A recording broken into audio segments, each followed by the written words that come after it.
when we see the next quote to Jarrett Bell, it wasn't Russell's fault. It was the parents who allowed it.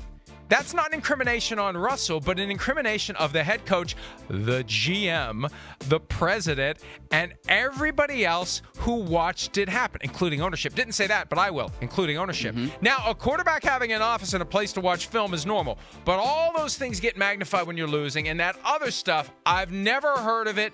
We're not doing that. Now, George Payton was the GM who traded for Russell and allowed all this to happen last year. And I remember hearing around the time of the draft, hey, watch out, George Payton may be out in Denver. And I poked around a little bit, and I was like, oh, no, that's not happening. He's great.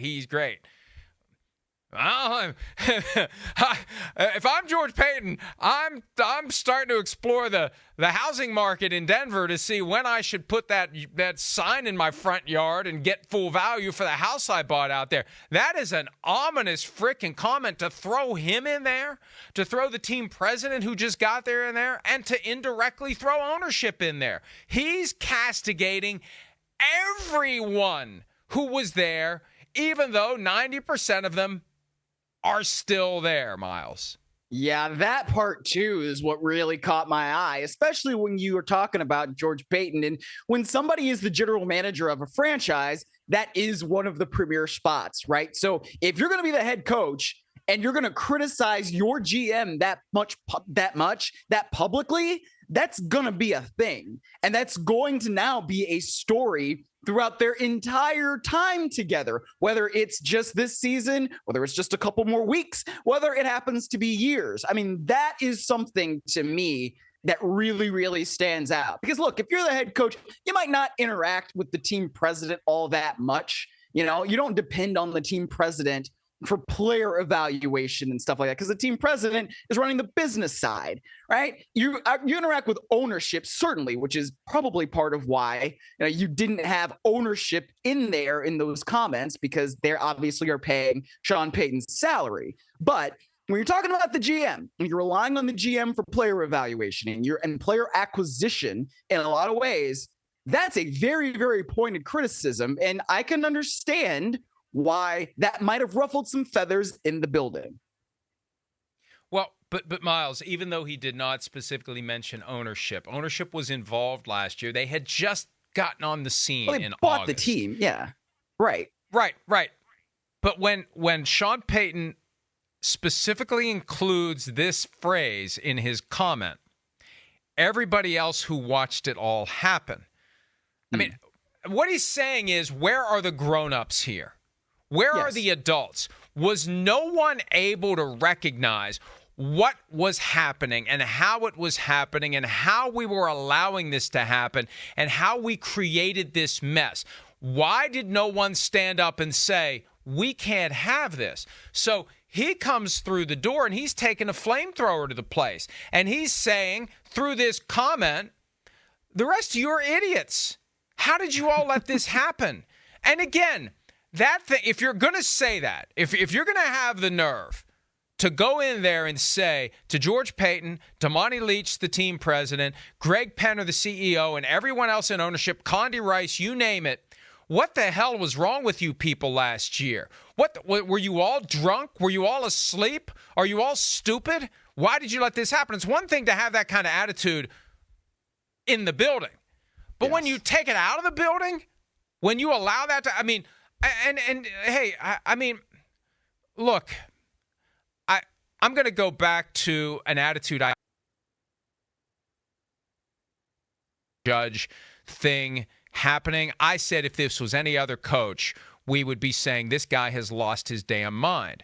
So I think it's fair to say, Sean Payton has a certain amount of equity built up. He's got a track record. If it was any other coach, we would be saying this person has lost his damn mind. No doubt. Yeah. I mean, I think he didn't necessarily say this, but like when you're talking about everything that went down and when you're talking about ownership there, I mean, you just said it, like they came in August. So a lot of these practices that were with Russell Wilson, with the entourage, if you want to call it that, in the building and all of that different stuff, that had been established before they even got there.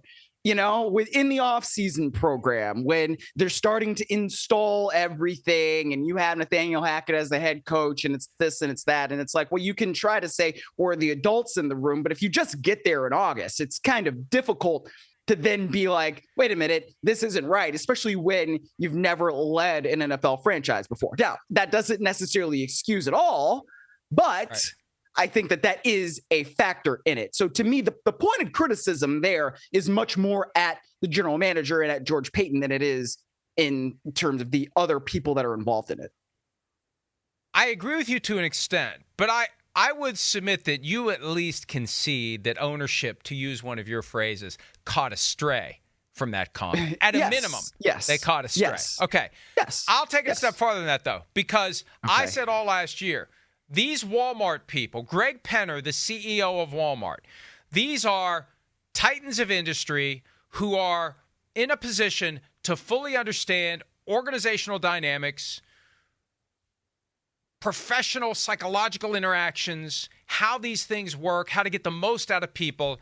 And you could argue, given the accomplishments that they have had in private business, when they walk through the door and they see what's going on here, at some point, one of them, between Greg Penner, his father-in-law, Rob Walton, his wife, Carrie Walton Penner, one of them is going to say, something doesn't seem right here. And then you throw Condi Rice into the mix, who's been at the highest levels of government.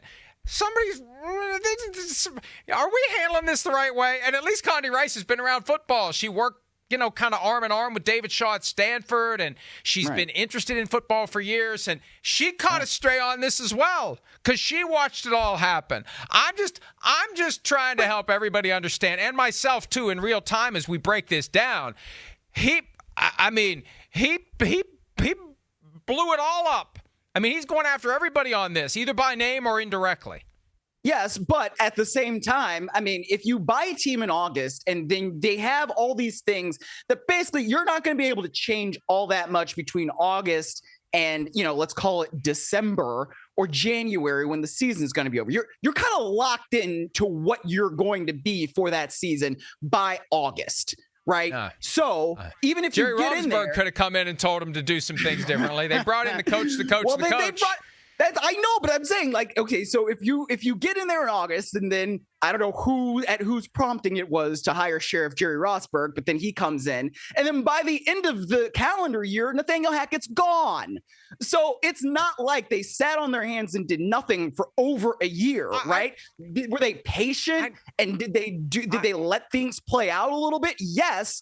But in some ways, you kind of have to do that when you get there in August and things are already locked in, Myles, you're overcomplicating it.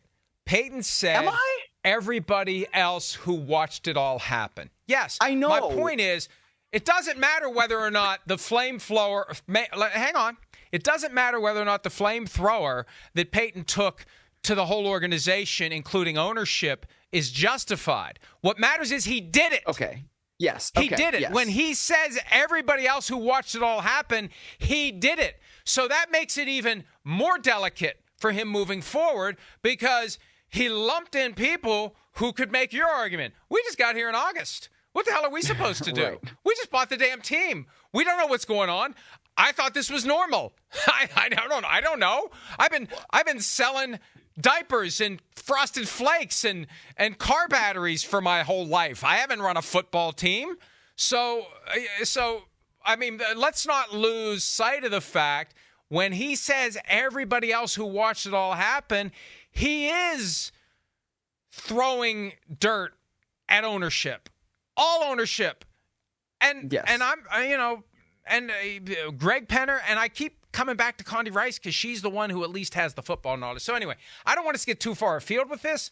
The point is, He nuked everybody in those comments in his own building and out of his building. Yes. On that, we do agree. But I do think it's not, I don't know. I guess I am overcomplicating it a bit and saying that, like, okay, well, it's not like they didn't act. They did. They fired Nathaniel Hackett before the end of the season, and they brought in Sean Payton. So, I mean, at a certain point, what else were they going to do? Well, right. But they watched it all happen, and they let it all happen. Yes. And his implication in all this is somebody could have stood up and intervened and stopped it. And again, right or wrong, who? That's what he said. So that's part of the issue that he's going to have to deal with as we move forward. And there's been silence from the Denver Broncos and Sean Payton in the 24 hours since these comments landed. I don't know what the media schedule is when he next has a press conference. He spoke to reporters on Wednesday. I would say between now and Sunday, we'll probably hear from him again. And I got a feeling this is probably going to be a pretty hot topic of conversation when Sean Payton or others from the Broncos have to speak. Hi, it's Mike Florio. Thanks for watching PFT on YouTube. Hit subscribe for the latest news and analysis from Pro Football Talk.